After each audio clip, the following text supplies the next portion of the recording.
Je voudrais d'abord par commencer ici montrer sur le plan des droits ou sur le plan des finances. J'attends toujours dans ces budgets, nous parlons projet financé par recettes propres, projet financé par la péréquation. Sur le plan budgétaire, ça ne s'explique pas. Conformément au principe d'universalité du budget, l'universalité du budget voudrait que l'ensemble des recettes répondent aux dépenses. Maintenant, quand nous allons commencer, non, telle recette va résoudre le problème de telles dépenses. Donc nous violons l'universalité du budget qui est la disposition de l'article 7 de la LOFIP. Donc, je vous demande, vous, en tant que gouverneur qui doit porter ce budget, de ne pas laisser cette légèreté. Je vous demande la rigueur. C'est un problème de rigueur ici. Il n'y a pas de dépenses de la péréquation et les dépenses des recettes propres. Il y a les dépenses tout court. Parce que dans le budget, il n'y a que les recettes et les dépenses. Comment vous allez commencer à faire, non, ça c'est pour tel budget, ça c'est pour telle recette, ça c'est pour tel autre. Donc c'est une fuite en avance. Donc le moment qu'il n'y aura pas les recettes de péréquation, donc vous viendrez ici nous dire non, ces recettes-là ne nous concernent pas, ce sont les recettes de la péréquation. Non. Nous voulons que vous nous présentiez votre budget. Donc, votre budget, il est un budget en dépenses et un budget en recettes. Donc ne dites pas que ça vient, ça va venir de tel partenaire, c'est comme ça qu'on va exécuter tel budget. Non, non. Vraiment, c'est une violation. Votre politique, il est basé sur, si j'ai une bonne mémoire, 4 ou 5 piliers. Vous parlez de la politique sociale et la sécurité des personnes et de leurs biens. Mais malheureusement, dans tout ce que vous avez ici dans le budget, je n'ai pas vu vraiment ressortir les dépenses de la sécurité. Le problème de la sécurité, nous, dans cette province, c'est un problème très sérieux, très capital. Je prends l'exemple. Moi, je suis venu de Lubumbashi en 1996. J'étais encore trop jeune. Chez moi, en Andajika, je traverse la rivière Lubilange. Il y a ce que nous appelons Chirivuila Mankenda, Basabula Boamai. C'était un grand marché où les gens quittaient l'Europe pour venir pour voir Chirivuila. Il y a même un grand musicien Kabaseli qui a chanté Chirivuila Mankenda. Mais à cause de l'insécurité, les gens se sont entretués là-bas. L'État a manqué de faire imposer son pouvoir. Les gens se sont dispersés. Ce marché n'existe plus. Aujourd'hui, le marché qui avait pris l'ampleur, c'est le marché de Mouniengi. Maintenant, aujourd'hui, quand nous parlons, il est encore menacé. Menacé comment? Quand vous allez vers Diambakoubouela là-bas, vous ne pouvez pas passer. Avec votre 20 000 francs, ce sont des jeunes gens, pas même des policiers, des jeunes gens seulement des villages, entre Mouniengenza, Jikande, qui sortent là-bas, qui viennent là-bas, qui érigent des barrières, ils ravissent l'argent aux gens. Vous parlez de quelle sécurité ici? Donc nous vous exhortons, honorable président, membres du bureau, que le gouverneur vraiment s'attelle sur la sécurité. Le problème des barrières entre dans cette sécurité. Nous parlons des denrées qui coûtent cher aujourd'hui. Qui a fait que ces denrées coûtent cher? Nous avions fait même une motion d'information ici. Il y a des barrières partout. L'ANER a des barrières. La DGM des barrières. La police des barrières. Auditorat militaire. Auditorat. Je parle de l'auditorat militaire avec des barrières dans cette province. Et ils rançonnent l'argent. À chaque passage, il faut de l'argent. Mais nous parlons de quelle sécurité des personnes et de leurs biens? Celui qui a acheté un méca de maïs à un prix faible, quand il arrive sur le même tronçon, à 1 kilomètre, il trouve 3 ou 4 barrières. Et il est obligé de payer ici 5 000, parce que la deuxième exige pour la carte 5 000. Si vous n'avez pas la carte, vous payez 5 000. Si vous avez la carte, vous payez 2 000. 5 000, 8 000, 3 000. il va mettre tout ça sur le dos de MK et ça va galoper. Donc, vous avez intérêt de parler de la sécurité et de mettre en pratique, prendre des dispositions. Dans le Conseil de sécurité, mettez des moyens, descendez sur le terrain, faites-nous passer tous ces gens là-bas hors d'état de nuire. La bonne gouvernance, votre politique, se base sur la bonne gouvernance.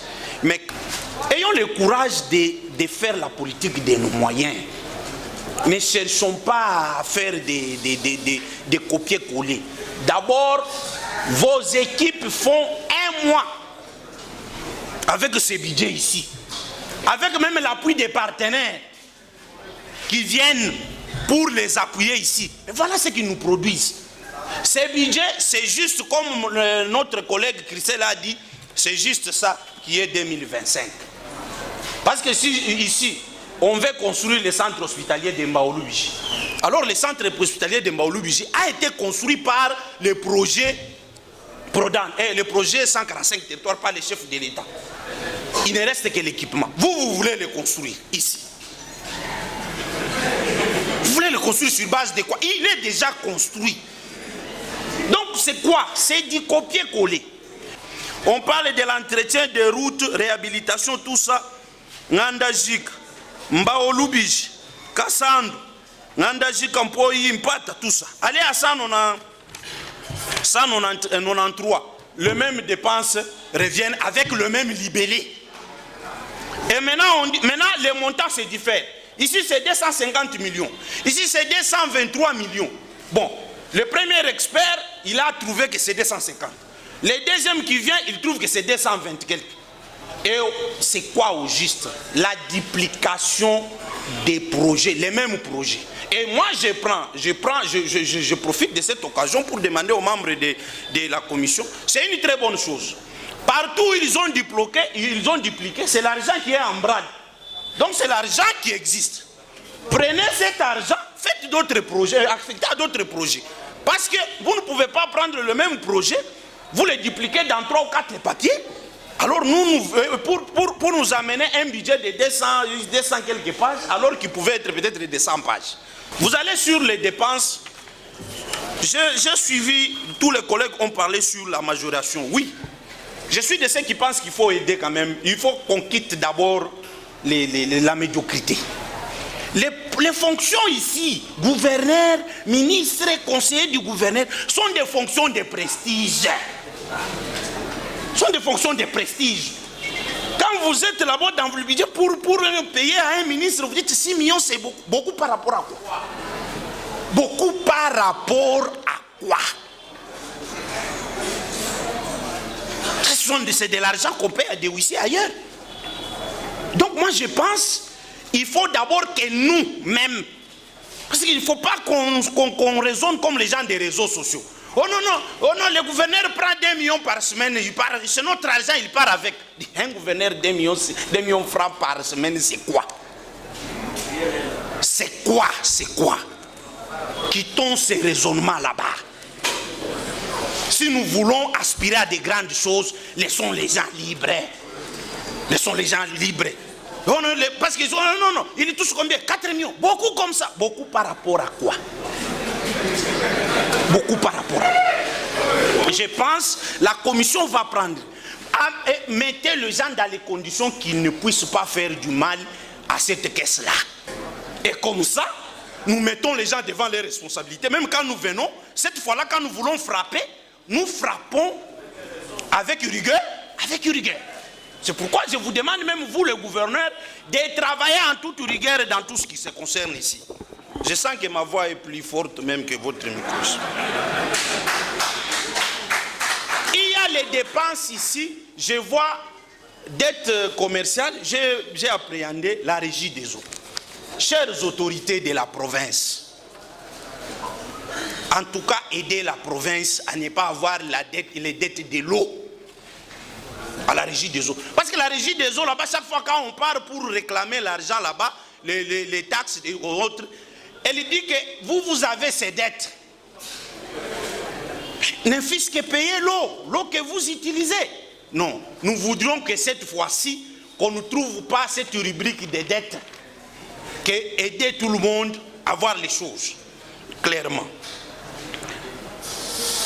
Pour finir, je voudrais parler sur cet aspect des paiements, mais je voudrais ajouter un élément. Payer les gens, parce que j'ai comme l'impression ici nous faisons du mili-milo. Et à un moment donné, nous pensons qu'il s'agit d'un détournement organisé au niveau du gouvernement. Lesquels? Je suis sur les dépenses quand on paye unité ou quoi de gestion. Je vois là-bas on écrit informaticien. On lui paye. Alors les informaticiens sont les agents du gouvernorat. Au-delà de l'argent qu'ils doivent être payés comme tel, il y a encore un informaticien dans l'unité de gestion. Pourquoi ces double emplois? Parce que moi je viens de là. Je connais quand on est dans les budgets, on utilise toujours les mêmes informaticiens. Alors, vous les payez encore sur base de quoi? Ça c'est un aspect. Un autre aspect. Excellence, monsieur le gouverneur, les chefs des divisions sont vos techniciens que le gouvernement central a mis à votre disposition. Parce que la loi vous fait, vous, comme un petit fachi ici. Alors ce sont ces ministères qui vous accompagnent avec des techniciens. Alors au nom de ça, ils ne peuvent pas être vos salariés permanents, non. Ils doivent être des gens que vous primez quand il y a une activité. Pas un salarié permanent. Un salarié permanent comment? Sont-ils des agents du gouvernorat? L'occasion faisant le ronde. Vous avez le même gens qui sont encore ici, à l'Assemblée. C'est des budgets payés à l'Assemblée. C'est des finances payées à l'Assemblée. C'est des budgets payés au gouvernorat. Mais finalement, c'est quoi? Mais finalement, c'est quoi? Finalement, c'est quoi? Non, ça, c'est un détournement organisé. Comme ça, nous allons prendre toutes les dispositions pour voir et celui qui paye et celui qui reçoit, nous les mettons devant la justice. Comme ça qu'on termine jusque-là. Ces détournements, évitez-nous ça. Prenez de la rigueur. Ils doivent être payés des primes parce qu'ils sont vos conseillers, ils viennent vers vous. Chaque fois que vous les utilisez, vous devez les payer. Mais pas les paiements permanents. Nous mettons de côté. Pour ce qui est des infrastructures, les collègues, tout le monde a parlé ici. Il y a beaucoup à boire. Nous allons amener des bonnes propositions concrètes que nous allons amener au niveau de la commission pour qu'il se fasse. Mais je voudrais vous dire ceci. Moi, je suis un élu de Ngandajik. J'ai un mandat provincial. Je suis en train de partager la même peine que les collègues dans les milieux ou dans les contrées qui ont été marginalisés. Aussi comme nous tous Ngandajik, nous Ngandajik, ce n'est pas au nom du fait que vous êtes gouverneur que nous Ngandajik, nous allons être privés de tout. J'ai comme l'impression qu'on confond votre fonction. Ou bien vous confondez votre fonction. Votre fonction, vous êtes gouverneur. Mais cela ne vous permet pas de nous priver nos droits.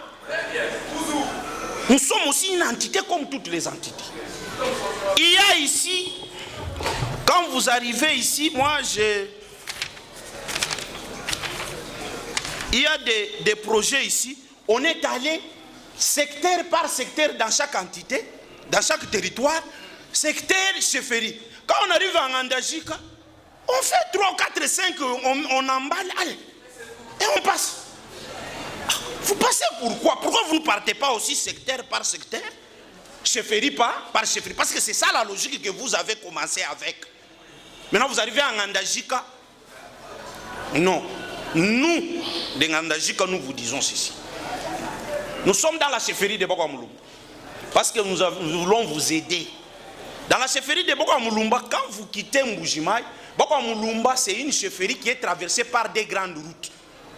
La route qui va vers Mpiana directement et l'autre route qui vient de Kassansa qui passe par Sona. Donc, vous allez passer par Bokwamulumba, vous allez passer par Bokwamulumba encore du côté de Tchoukoui. Donc, cette fois-là, Bokwamulumba, il est déjà connecté directement. Quand vous allez Ngandajika, le secteur de Ngandajika, vous avez droit de le connecter à Balouba Sankadi par la rivière Lusema, par laquelle on doit passer pour arriver en Pata. Cette rivière a besoin d'un pont. Parce qu'il y a un individu là-bas qui a fait son propre pont avec des arbres et il fait payer à tout passager. Quittons ça. L'État, prenons-nous en charge, province, traversons là-bas par un pont que vous allez construire en 2025. Moi, je vous donne maintenant la cartographie. Vous vous connectez avec les Balouba Sankadi à partir d'Empata, là-bas, vous traversez.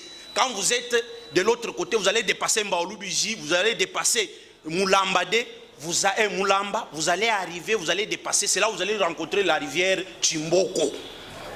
Et quand vous dépassez, cette rivière-là a besoin d'un pont. Je vis ici, oui. Mais pour couper court à ça, qu'est-ce qu'il faut faire? Prenons les bacs qui vont être au niveau de Kazari Moussoro, qui va être en balotage, qui n'aura pas à faire. Mettons ces bacs là-bas à Luswalala pour traverser. Vous êtes à Moussanga, Chileu, Chowa, Kabanga. Ces dépenses ne figurent pas ici. Les dépenses, les bacs existent déjà. C'est juste les déplacer et demander l'étude de faisabilité et traverser. Maintenant, là où c'est compliqué, c'est quand nous quittons, nous sommes à Chowa pour aller à Kachali. Nous sommes à Kachali pour arriver à Mbao, Lubimbi, arriver à Mpungu. Nous allons traverser la rivière Chivubi. On a fait cas ici. Oui, j'accepte. Mais quand nous dépassons Kachali, nous devons traverser la rivière Chimbo Enani, Lubonge. Et après la rivière Lubonge, nous allons traverser Lukoui. Après Lukoui, nous allons traverser Lubimbi, la grande rivière. Là, nous sommes en bas au Lubimbi. Et cette fois-là, pour arriver de l'autre côté de Tchikoloï, il faut traverser la rivière Tchikoloï. Mais moi, je vous demande de penser à Tchikoloï. C'est une rivière qui connecte 4 groupements de Balouba Sankadi qui se voient abandonnés, qui sont en connexion directement avec le Katanga. Donc si nous connectons ces gens-là, nous avions des maïs qui arrivent d'abord au niveau de Mbaolubimbi. Et courageusement, avec Office des routes, vous allez nous chercher un autre bac pour mettre au niveau d'Mpungu. C'est de cette façon que vous allez connecter d'abord de ce côté. Maintenant, nous sommes à Kalambayi. Parce que Kalambayi aussi, il est au-delà de la rivière. Ngandajika a 3 entités, dont 3 sont au-delà de la rivière et 2 sont au-delà autre de la rivière. Nous avions Kalambayi. Bien que connecté à Ngandajika, par les deux bacs, Kanampumbi, et les bacs, quand vous montez directement chez le chef Tchapé, mais à l'intérieur de la Kalamba, il y a des petites rivières. J'espère que les collègues qui maîtrisent bien cette géographie, ils peuvent aussi me compléter. Ce sont des petites rivières qui ne demandent pas trop.